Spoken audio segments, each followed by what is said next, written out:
Hello ओडिशावासी जय जगन्नाथ आपण मानक आपणकर यही चैनल को बहुत बहुत स्वागत आशा करुच्ची बहुत भलरे थे देखा होची आपण साथी आउ गोटे नुआ रेसिपी साथी रेसिपीटी अलरेडी आपण थंबनेल देखि सारी कि आज आम बनाऊे पकोड़ी ठंडा दिन में गरम गरम पकोड़ी खाया को बहुत भल लगे लगे कि नहीं सत कहतु तो आज बनइबा ये जो बड़ लंकार आमे माने काश्मीरी लंका जोटा कह जाए काश्मीरी लंकार आमे बनइबा पकोड़ी।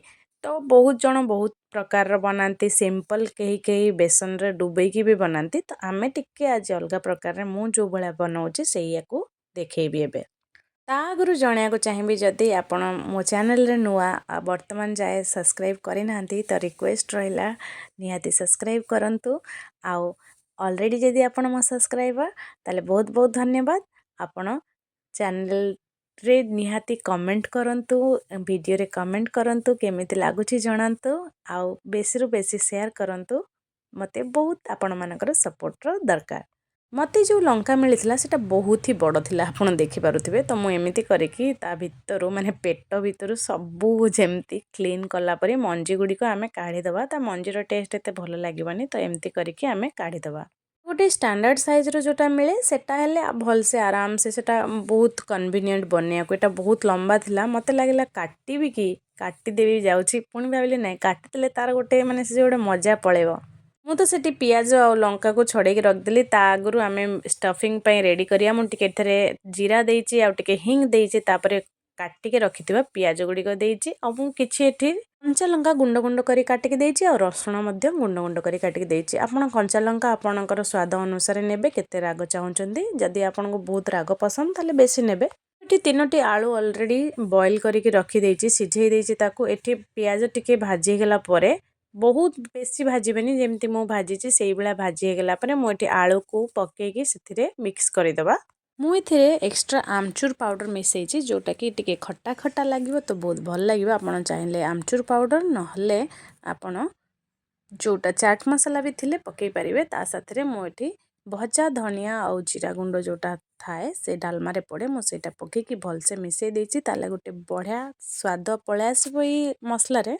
स्टफिंग जितेबाला एत बढ़िया टेस्ट रहा ताले बाहर माने भितर खट्टा खट्टा टिके लगुथबो टिके गोटे आचारी टेस्ट दबो आउ बाहर ये बेसन रो जो आउटलाइन आउ मिर्ची माने लंकार जो क्रिस्पीनेस बहुत बढ़िया गोटे स्वाद आनीदेव। बेसन नहीं बेसन रे पकईची लुण स्वाद अनुसार लुण पकेबे तापर टिके हलदी गुंड टिके मु अजवाइन पकईची आपण टिके टिके मसला गुंड भी पकई पारिबे बहुत अलग टिके मसला मसला रहिबो सेटा पर्सनल चॉइस पके को चाहिले पकई पारिबे नहले स्किप करिवे बस आकु भल से एठी फेंटिबा भल से 5 रु 10 मिनिट गोटे डायरेक्शन रे फेंटी जिबा एमिति करिके फेंटिले ता भितरे गोटे हावा पस जीवो माने बेसन रे तो फ्लफीनेस बहुत भल आसीबो तो बहुत भल सेटा लागिबो।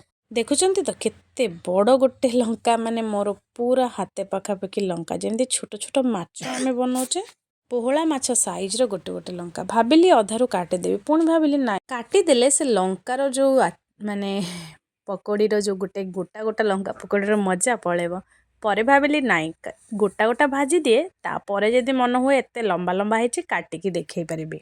मु एठी गोटे पैन रे तेल नैची बहुत बेसी तेल नैनी पूरा डीप करिया पे याको बुलेई बुलेई कि मु तेल यूज करदेबी सेतिकी कारण होची बहुत पोड़ा तेल यूज करिया कथा न तो जेते कम रे हेई परिबो मु से अनुसार तेल नैची। एठी तीनीटा मु बनैची मा पुओ ही खाइबू तांकर बापा तो एबे नाहांती ऑफिस जाइचंती तो सेति पई सेटा तांको पई संध्या बेला आउथरे छाणी देबी तो एमिति करी ओलट पालट करी सबु पटरू भल से आमे देखंतु केते बढ़िया से फ्राई हेची फ्राई करी नबो भल से फ्राई करनेला परे बास रेडी हो जिवो। आपण माने एई लंका को केमिति बनाते निहाती जणाइबे आपणक एरिया रे किंबा आपणक घरे को भलिया ए लंका को खाइबा को पसंद करंते आमे माने तो एमिति बनै कि बहुत स्वादिया लंका बनैलु आपण मानकर केमिति स्वादिया लंका बनाउछंदी खाउछंदी ता रेसिपी कहले मु निहाती मो चैनल रे देखैबी प्लस आपण मानकर जो टेस्ट सेटार भी आनंद नहीं पारिबी। देखो मोर प्राय एठी लंकार जो पकोड़ीटा हेई आसलाणी भल से पूरा लाल लाल करके मु एठी भाजी देइछि केते सुंदर लागुछि ना। जदि आपनको मो चैनल रो रेसिपी गुडी को भलो लागुथिबो ताहाले निहाती सब्सक्राइब करंतु आउ बेसी रे बेसी शेयर करंतु ताकि भोणी को टिके सपोर्ट रो दरकार आपण मानकर आउ लाइक भी करंतु। କେତେ ବଢ଼ିଆ ଦିଶୁଛି ନା। ବାସ୍ ହେଇଗଲା ତିନିଟା। ଏଠି ମା ଆଉ ପୁଅଙ୍କ ପାଇଁ ରେଡ଼ି। ଆଉ ମୁଁ ଏଠି କାଟିକି ଦେଖାଉଥିଲି, ଦେଖନ୍ତୁ କେତେ ବଢ଼ିଆ ସେ ଭିତରଟା ବି ଦେଖିବାକୁ ବି କେତେ ସୁନ୍ଦର ଲାଗୁଛି ଦେଖନ୍ତୁ। ବାହାରଟା ହଳଦିଆ, ମଝିଟା ଗ୍ରୀନ୍ ଆଉ ଭିତରଟା ଟିକେ ଧଳା ଧଳା। ଯେତିକି ସୁନ୍ଦରିଆ ସେତିକି ଭଲ ଖାଇବାକୁ। ମୁଁ ତ ପଖାଳ ଭାତ ସାଥିରେ ବି ଏନ୍ଜୟ କରିଥିଲି, ମାନେ ଏଇଟା ଏତେ ଭଲ ଲାଗୁଥିଲା। ବାସ୍ ଆମେମାନେ ଏମିତି ଏନ୍ଜୟ କଲୁ, ଆପଣ ବି ବନେଇକି ଏନ୍ଜୟ କରନ୍ତୁ। ଆଉ ମୋତେ କମେଣ୍ଟରେ ଜଣାନ୍ତୁ କେମିତି ଲାଗିଲା। ଦେଖା ହେବ ଆଉ ଗୋଟେ ଭିଡ଼ିଓ ସାଥିରେ ଆପଣମାନଙ୍କ ସାଥିରେ। ସେ ପର୍ଯ୍ୟନ୍ତ ଭଲରେ ରୁହନ୍ତୁ। ଜୟ ଜଗନ୍ନାଥ। ଆଜି ପାଇଁ ଏତିକିରୁ ରହିଲି। Thank you so much.